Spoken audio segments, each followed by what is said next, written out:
Jesus freak here. So I've been thinking. I wanted to build off some ideas that I started with maybe 20 years ago when I was working with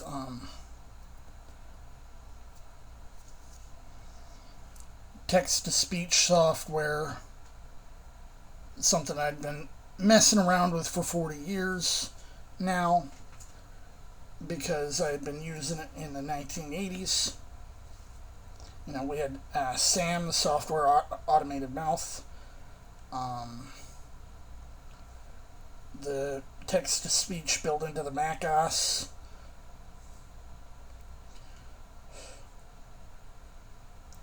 So I had been messing around with, like, you know, Microsoft Agent had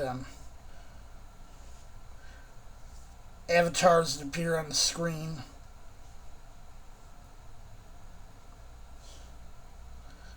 And I was thinking of sort of building on stuff that I had done in the past regarding sort of ways to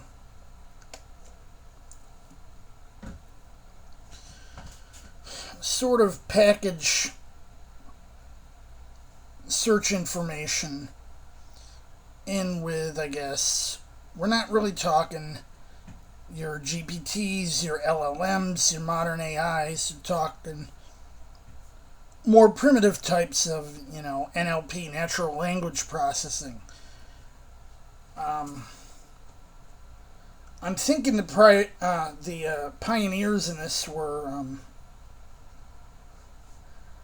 MIT in the mid-late 70s, people who went on to found, like, Infocom. Hey Google, who were the Infocom implementers? These are the top results. Yeah. I have the thing, the smarts turned off, and it only really,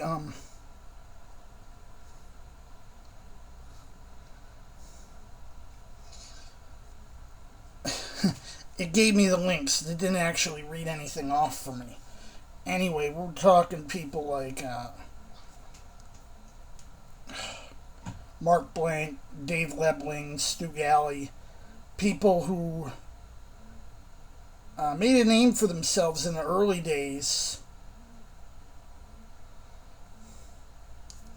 of Infocom, in the early days of interactive fiction, text adventures.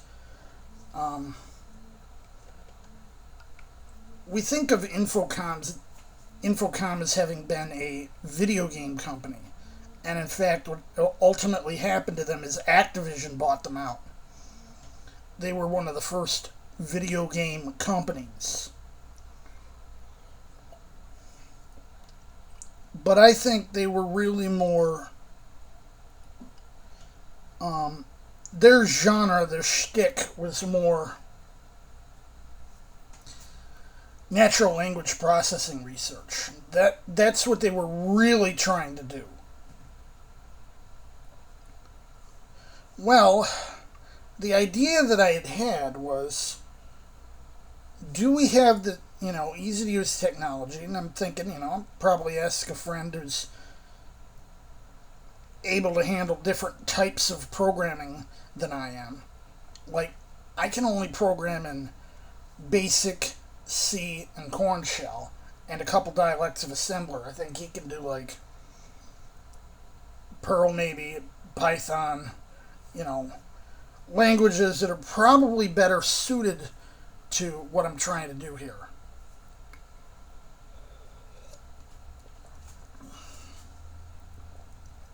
And I said I could divide this idea into 3 parts.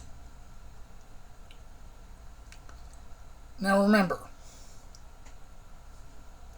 I'm not really talking about sensu stricto AI. because the idea is that it's just trying to figure out what I mean and what I'm asking it for and just give me the results. It's not trying to do any sort of special processing, you know, intelligence or anything like that. It's just, if I were to say, what's the weather today? It might go on to AccuWeather and scrape the page for me or something like that. I could give it a question and figure out what I was asking, but it wouldn't use AI to generate the response. It would generate it through some traditional script, probably written in like Python.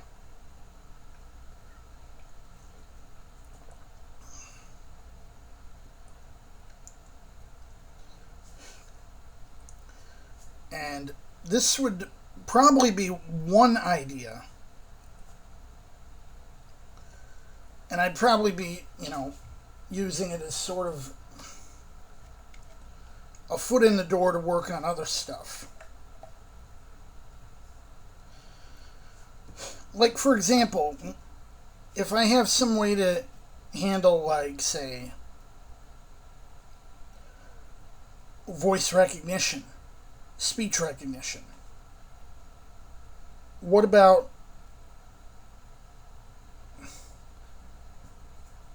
analysis of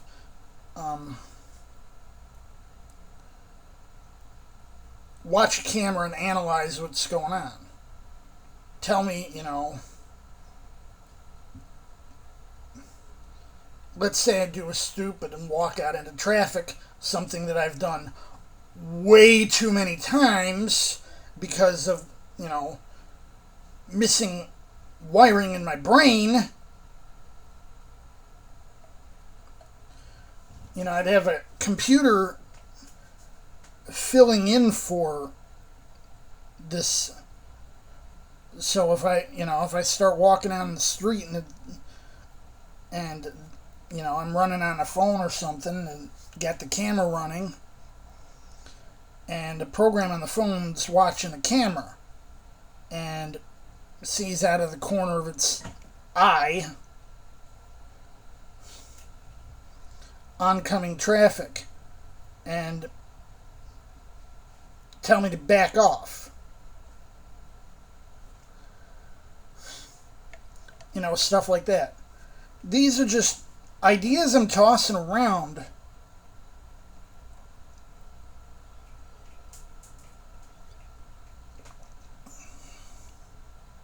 sort of as things I want to look into as ways to use modern technology to compensate for my disabilities. And,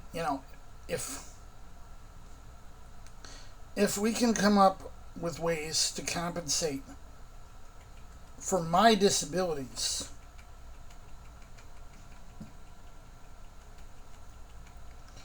that use nothing more than cheap off-the-shelf technology, that kind of thing could be useful for other people with other disabilities.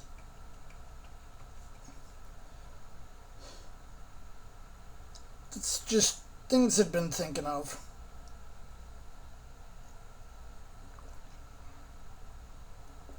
I don't know if it'll go anywhere.